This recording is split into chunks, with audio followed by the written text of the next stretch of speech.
Olá, pessoal, boa noite. Eu espero que esteja tudo bem com vocês. Eu sou a professora Kelly Campelo, nossa intérprete de Libras do Ismael. Estamos iniciando mais uma aula de História aqui pelo canal Educação. Então, desejo que todos vocês sejam bem-vindos e bem-vindas a mais uma aula, a mais uma discussão. Então, você que está aqui no nosso bate-papo, apareçam aqui no nosso bate-papo, me manda aqui um oi.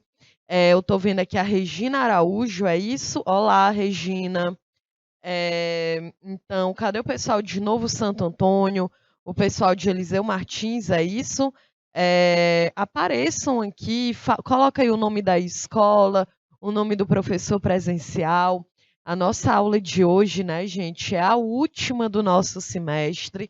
Então, agora nós, de fato, estamos aqui já no clima de férias. Então, na nossa aula de hoje, eu trouxe aqui uma revisão sobre o que nós discutimos durante o nosso mês de junho e também julho, né? Que foi sobre urbanização do Brasil. Todo o processo que teve início lá no período colonial até os dias de hoje. Então, na aula de hoje, a gente vai fazer uma revisão e também responder muitas questões sobre esse conteúdo. Então, é bem interessante que vocês aproveitem para tirar dúvidas, né? Então, para realmente participar da aula, já que hoje a gente vai revisar esse conteúdo, tá certo? Então, vamos lá. Hoje, dia 8 de julho, a gente vai responder algumas questões sobre urbanização do território brasileiro, do período colonial até os dias atuais. Bom, gente, então, primeiro, né, a gente vai voltar lá para o Brasil colonial, a partir de 1500, no início do século XVI, que é quando o Brasil passa por um processo de colonização, ocupação do nosso território. Lembrando, né, que a gente aqui conversou sobre aquela nomenclatura descobrimento do Brasil, em que muitas vezes fica aquela ideia de que o Brasil ele foi descoberto e não. O Brasil, na verdade, ele passou por um processo de ocupação, né?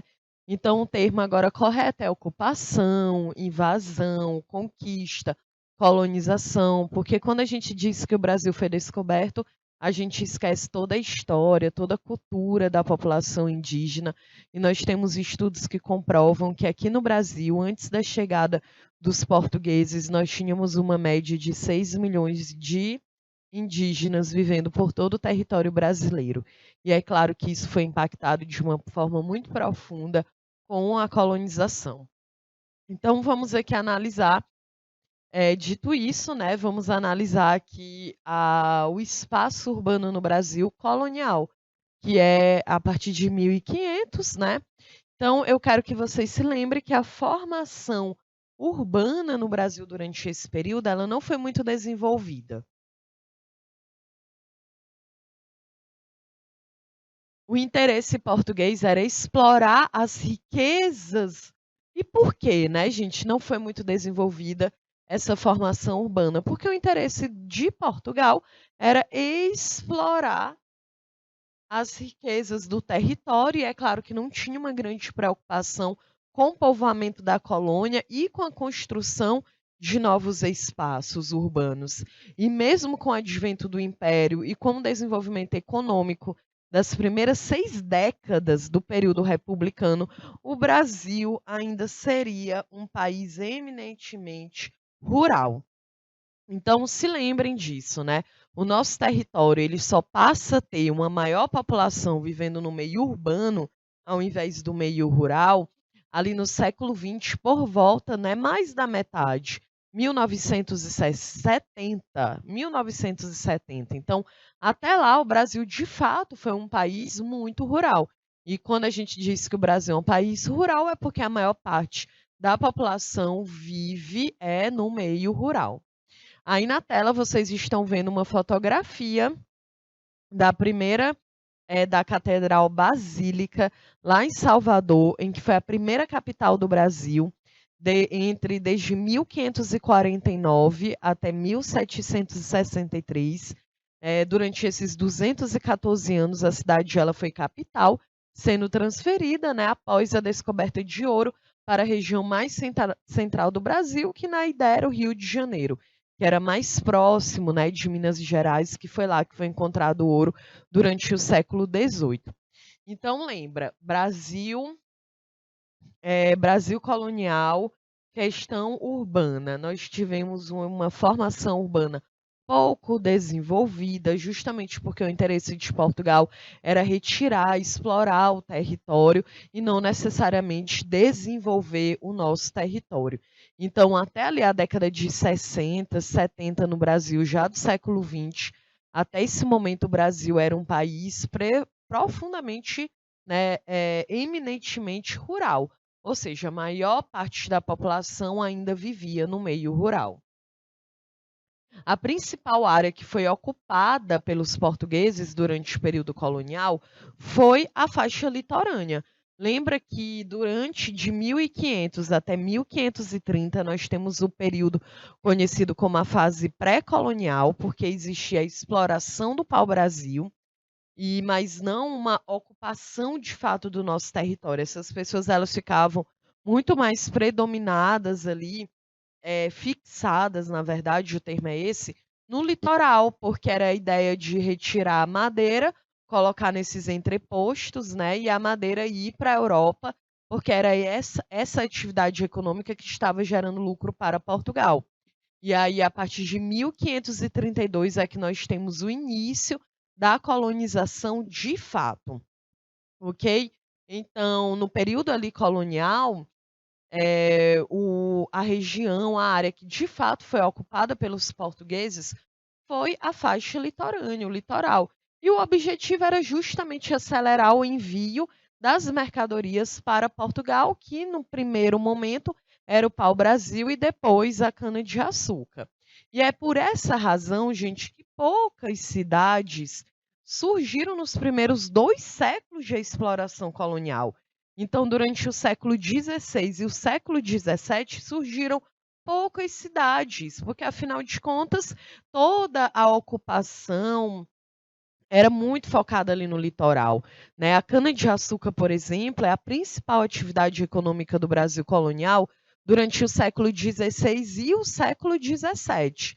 Então, toda aquela cana, todo o açúcar, que era a atividade econômica mais lucrativa, Portugal explorou o açúcar no Brasil durante 200 anos, né? Século XVI e século XVII. Então, como a concentração era justamente ali no litoral, nos engenhos de açúcar, nós tivemos poucas cidades que foram surgindo durante esse período, né? Então, por isso que eu quero que vocês se lembrem que não cresceu justamente porque Portugal não via interesse nisso. Portugal tinha muito aquela lógica que o principal era explorar essas riquezas naturais. No primeiro momento foi o pau-brasil, depois a cana-de-açúcar, né? 200 anos com a exploração da cana-de-açúcar, com a mão de obra indígena escravizada e também a africana que foi trazida para o Brasil. Então, por esse motivo mesmo, é que não teve, né, um crescimento significativo das áreas urbanas, tá certo? Bom, então a descoberta de ouro e diamantes em Minas Gerais, já no século XVIII, aí sim a gente começa a falar em um traço urbano mais significativo na história do Brasil, gente. E por quê, né? Porque durante o século XVI e XVII, 200 anos, o açúcar foi o principal produto explorado. E aí, quando a gente entra no século XVIII, com os bandeirantes, né, entrando cada vez mais dentro do território brasileiro, capturando indígenas, escravizando esses indígenas, e lembrando, eles capturavam os indígenas porque eles eram as pessoas que de fato conheciam o território brasileiro, né? E que iriam conseguir entrar, saber onde procurar o ouro, saber realmente tirar a vegetação. Então, sabiam, né, onde era o lugar mais seguro para fazer um acampamento, onde teriam água, como que iriam garantir a sua sobrevivência. Conseguiram isso porque os indígenas eram capturados e forçados, né, a trabalhar nessa função. E aí os bandeirantes acabam encontrando o ouro ali na região de Minas Gerais E é principalmente, né, esse ouro começa a despertar o interesse das pessoas que estavam aqui vivendo no Brasil. A ideia de que poderiam ir para Minas Gerais, nós já estamos falando aqui, ó, do século XVIII, né, final do século XVII, início do século XVIII. Então começa a compartilhar muito aquela ideia de que o melhor seria ir para essa região. As pessoas acreditavam que seria uma possibilidade delas enriquecerem, né? Já que afinal de contas o ouro ele estava sendo encontrado. Então é justamente nesse momento que a gente vai ter um certo desenvolvimento da urbanização nessa região mineradora, em cidades como Vila Rica, que hoje é a atual Ouro Preto, que vocês estão vendo aí na tela, que foi um lugar muito marcante para a mineração e urbanização do período colonial, e que também é considerado um patrimônio, né, por todas as igrejas barrocas, o trabalho da Aleijadinho.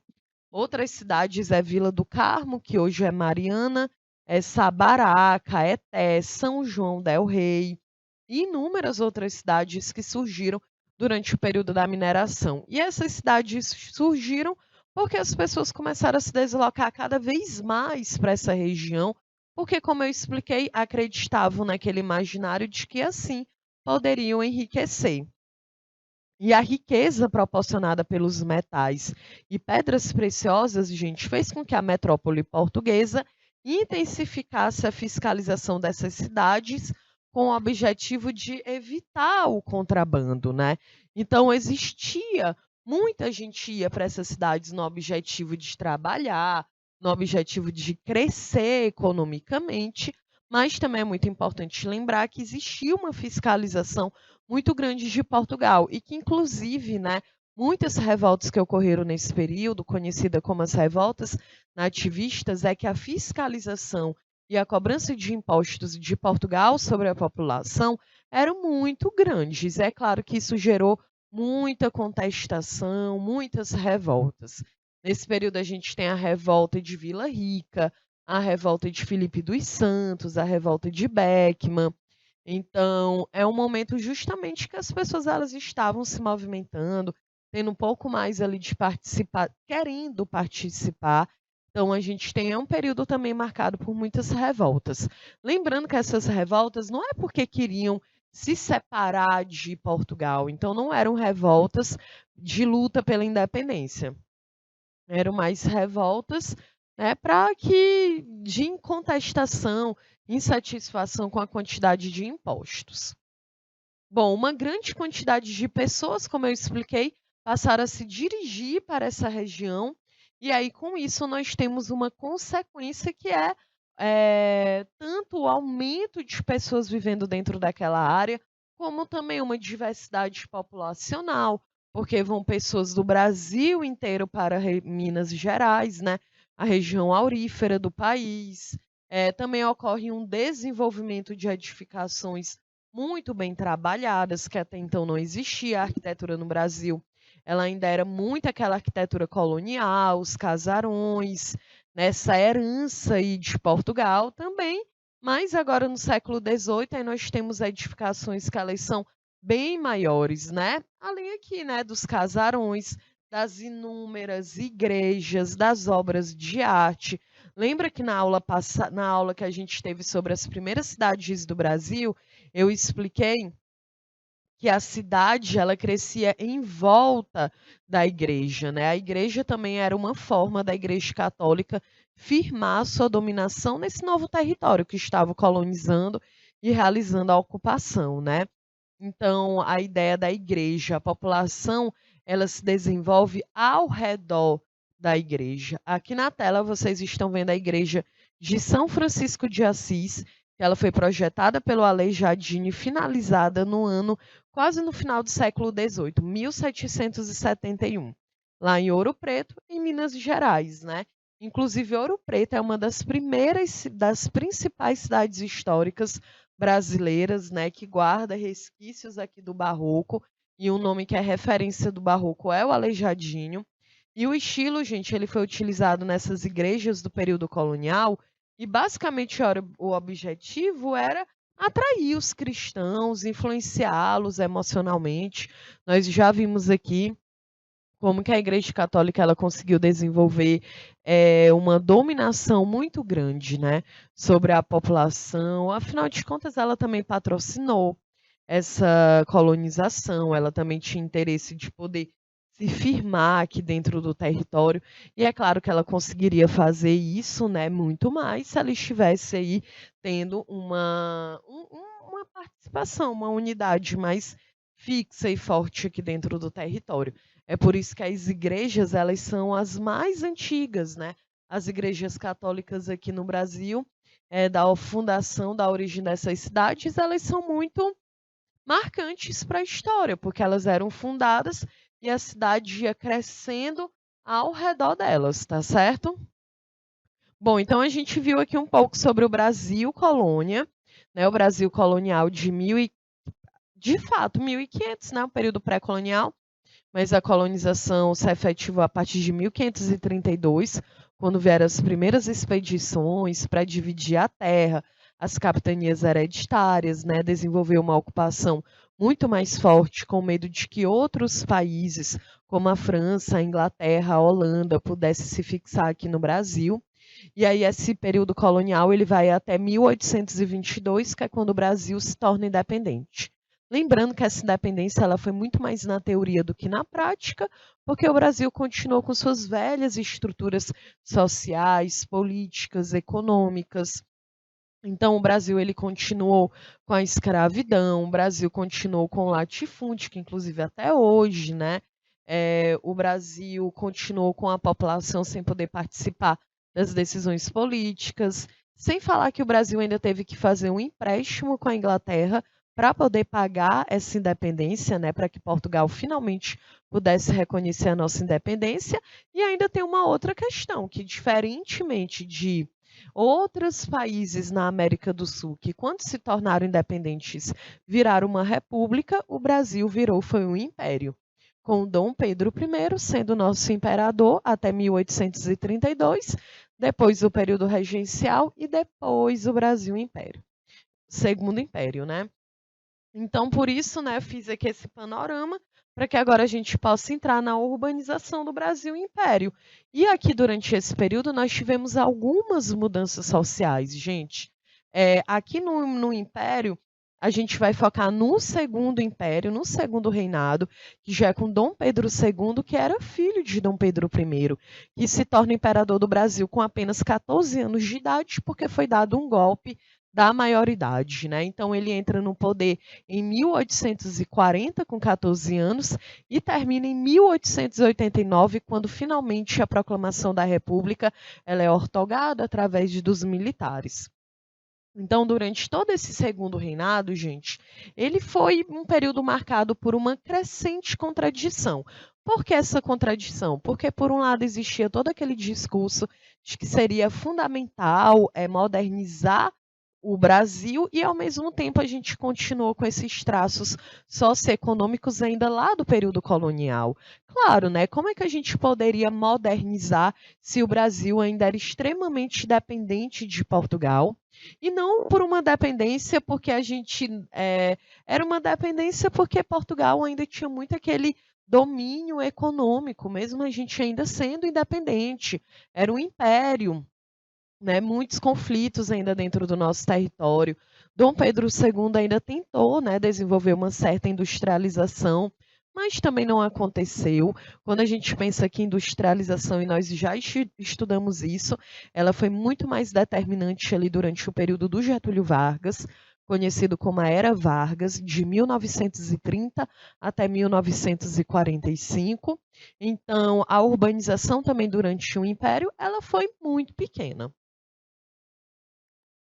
E essa urbanização, toda essa modernização, ela começa a ser muito mais falada durante ali no início do século XIX, em 1808, quando a família real ela foge para o Brasil. Foge para o Brasil porque nesse período Napoleão Bonaparte era ali, né, o representante, podemos dizer assim, da França, e ele ia invadir Portugal. Portugal fez o que? Beleza, vamos fugir para a colônia. Isso também era algo inédito, porque até então, né, a Espanha, Portugal, outros países europeus que desenvolviam colonizações nas Américas, tanto na do Sul, na do Norte, na Central, nunca tinham saído de fato de dentro de seus países e se deslocado para a América, mas foi isso que aconteceu aqui, né, quando Dom João VI, Carlota Joaquina vem para o Brasil no ano de 1808. E por que que gerou uma grande mudança, um impacto? Porque a família real, a gente vem com uma média de 20.000 pessoas. Então, do nada, chegou ali 20.000 pessoas no Rio de Janeiro, e é claro que aquela cidade ela não estava também preparada para receber essa grande quantidade de pessoas, né? Então, a cidade ela vai ter que se transformar, porque é muita gente vivendo.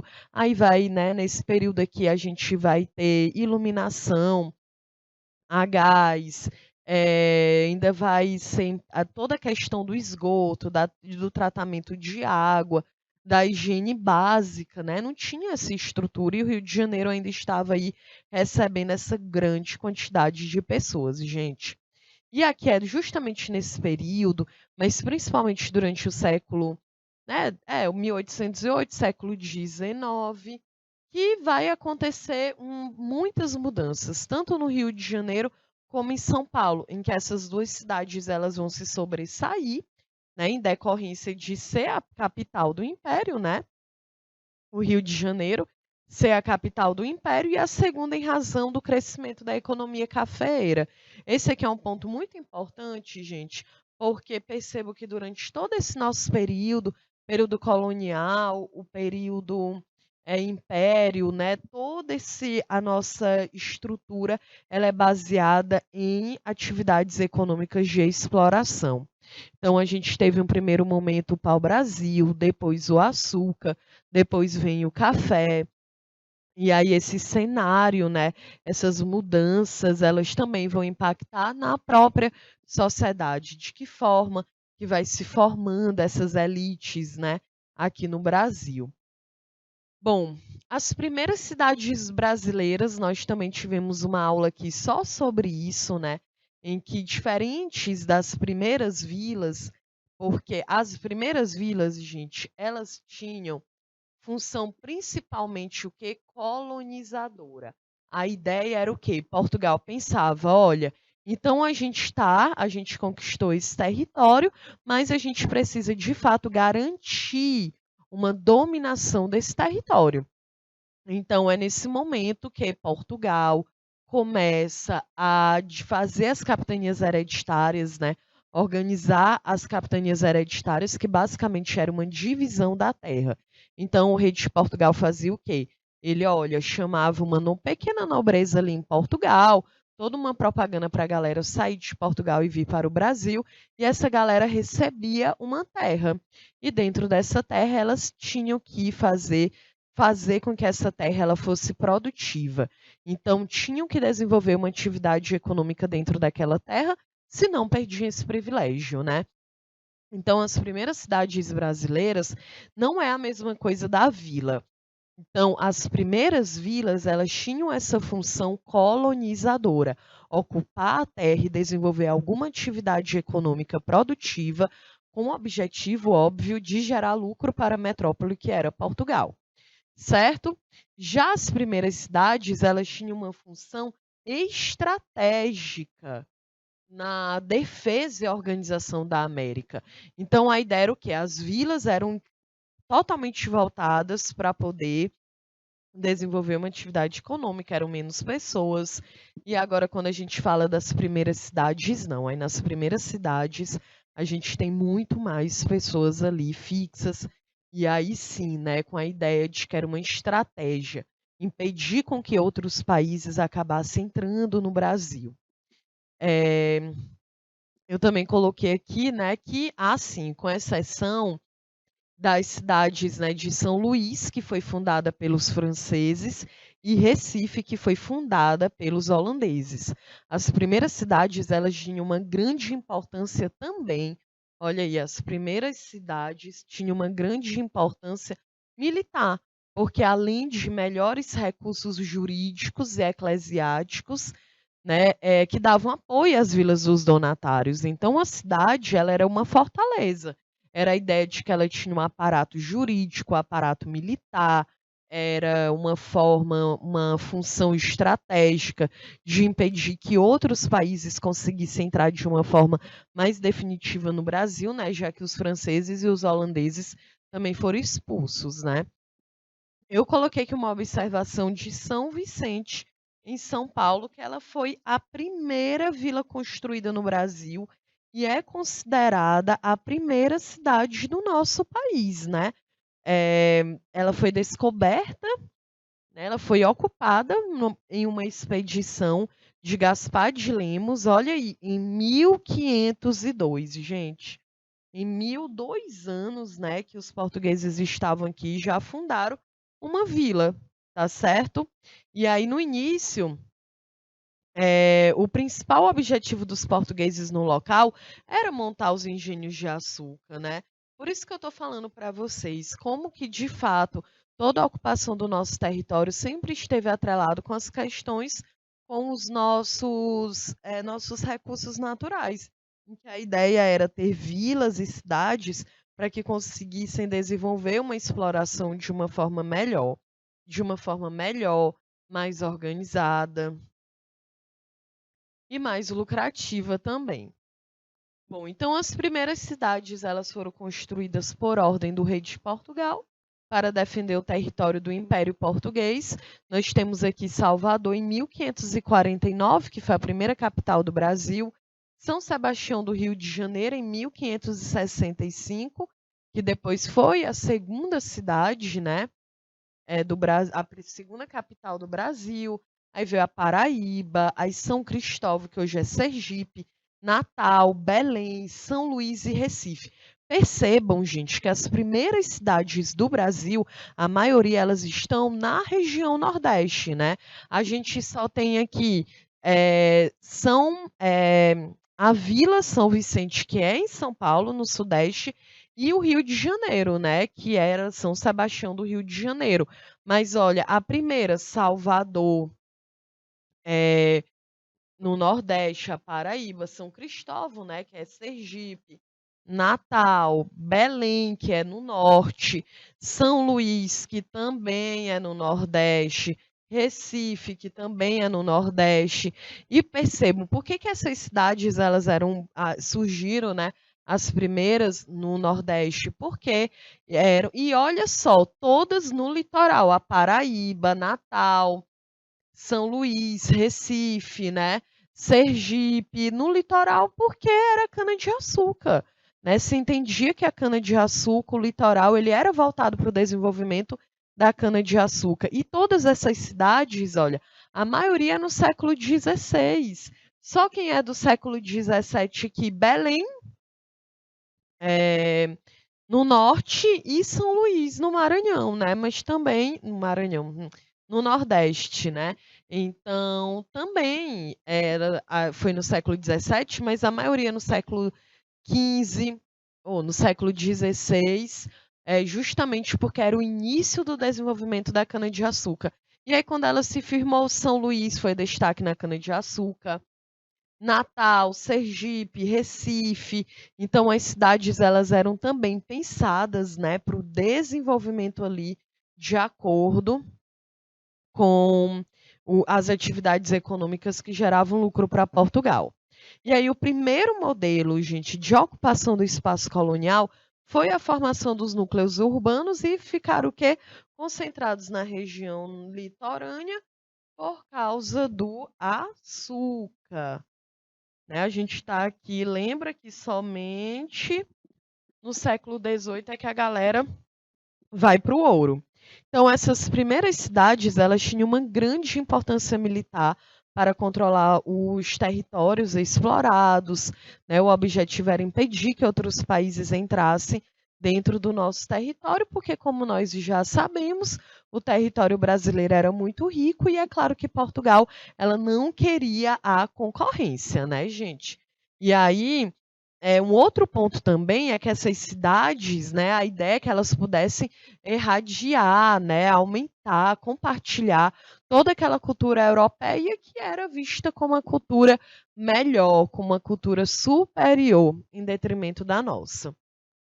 E essas cidades, como eu falei, elas são fundadas justamente em torno das capelas, né, gente, da Igreja Católica. Aí na tela vocês estão vendo uma das primeiras igrejas do Brasil, a Igreja da Misericórdia, que foi fundada em 1526 em Porto Seguro, na Bahia, que é justamente no local, né, onde os portugueses desembarcam pela primeira vez. Então, é em torno de uma capela que se reúnem os primeiros núcleos. E essa capela ela se torna igreja, depois e é em torno que se estabelece os fregueses, né, a freguesia, e ela se torna uma vila, da vila ela se torna uma cidade. É interessante observar que a cidade ela cresce em torno da igreja. A vida dessas pessoas é em torno da igreja.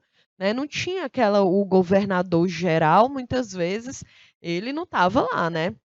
Na tua cidade, ou ele estava ali em Salvador, era no Rio de Janeiro, nas capitais não, né? No centro das cidades. Então a Igreja Católica ela servia como uma dominação, né? Também da sociedade ali como um todo. Então, ela foi erguida, a Igreja da Misericórdia, considerada uma das primeiras do Brasil. Ela foi erguida com o nome de Nossa Senhora dos Passos. Ela era feita de taipa de pilão. Desculpa. Foi reconstruída logo em 1535. Olha aí, ela é de 1526, né? Praticamente 10 anos depois, ela foi reconstruída. E a sua versão atual, ela foi reconstruída de novo no século XVIII, em 1776, quase 200 anos depois. Hoje, gente, ela é uma grande referência também para a gente entender um pouco desse período da história, da arte, em que ela abriga o Museu de Arte Sacra, que inclui uma peça rara de 1585, uma escultura de Nosso Senhor dos Passos, cravejada com rubis, e ela faz parte do complexo de edifícios tombados da chamada Cidade Alta de Porto Seguro. Né? A gente tem uma arquitetura muito tombada em Porto Seguro, porque, afinal de contas, é um dos locais, né, que foram dos primeiros ocupados durante a chegada dessa colonização portuguesa.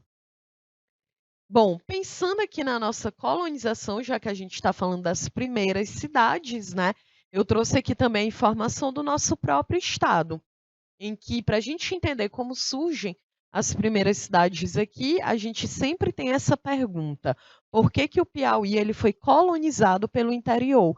Porque o Piauí é o único estado do Nordeste que a capital ela não é no litoral. Né? Então, Salvador, na Bahia, litoral. Rio Grande do Norte, Natal, litoral. Ceará, Fortaleza, litoral. Pernambuco, Recife, litoral também. Então, dos 9 estados da região Nordeste, apenas o Piauí não tem a sua capital no litoral. E isso se explica pela forma que o Piauí ele foi colonizado. Então, o Piauí, diferente desses outros locais, ele não foi colonizado pela praia, pelo litoral, e sim pelo interior. Né? Os colonos, as primeiras pessoas aí, os colonos, né? Que vieram realizar a colonização no Piauí, vieram principalmente da Bahia e de Pernambuco, né, que são os estados que estão ali mais próximos da região sul do nosso estado, Piauí. Então, essa galera vinha para o Piauí também com o objetivo de poder colonizar, ocupar esse território. É claro que o Piauí ele não era, né, organizado, o Piauí da forma como a gente conhece hoje. A ideia era o quê? O litoral ele é pensado para cana-de-açúcar. Então, o interior também deveria desenvolver alguma atividade produtiva, porque era isso que Portugal esperava, né? Que tivesse territórios para ser ocupados e ter alguma atividade econômica. Então, esses colonos, quando eles entram dentro do território, eles conseguem perceber que era um território muito grande, muito vasto. Lembrando que nós tínhamos uma população indígena bem significativa aqui no Piauí também, mas que infelizmente foram expulsos das suas terras. A gente teve muitos conflitos indígenas e entre indígenas e colonos aqui dentro do Piauí, gente. Então a ideia aqui era justamente o quê? Beleza, então a gente vem da Bahia, a gente vem de Pernambuco e entra dentro do Piauí para poder fazer essa colonização aqui dentro. E a principal atividade econômica que vai ser aqui vai ser a pecuária, né? As fazendas de gado que começaram a se instalar no sul da região. Então lembra, né?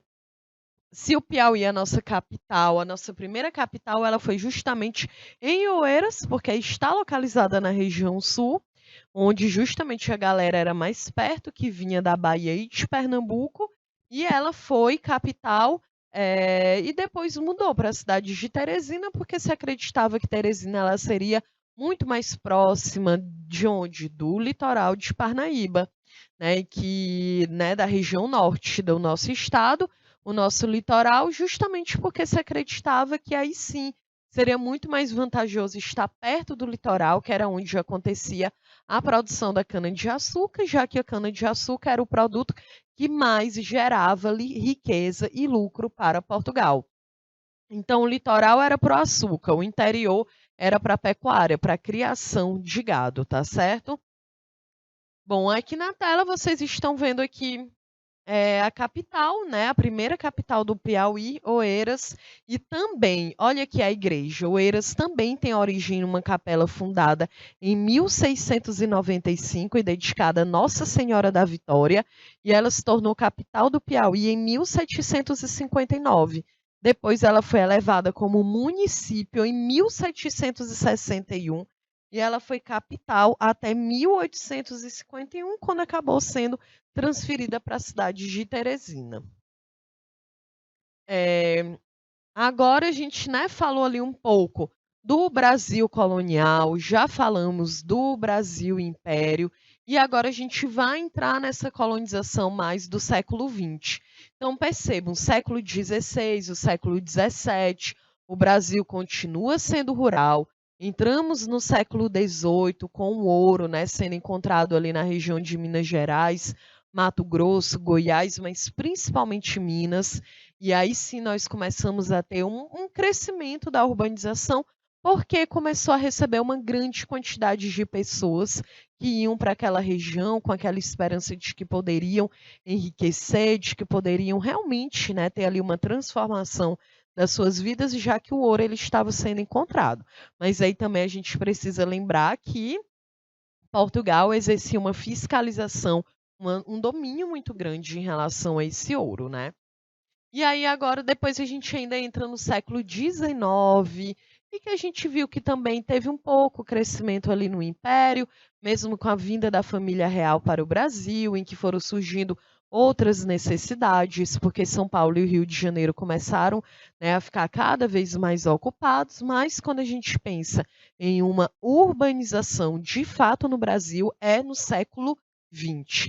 E aí na tela vocês podem ver essa taxa de urbanização brasileira ao longo do tempo, né, em que o azul é a população urbana e o laranja aí é a população rural.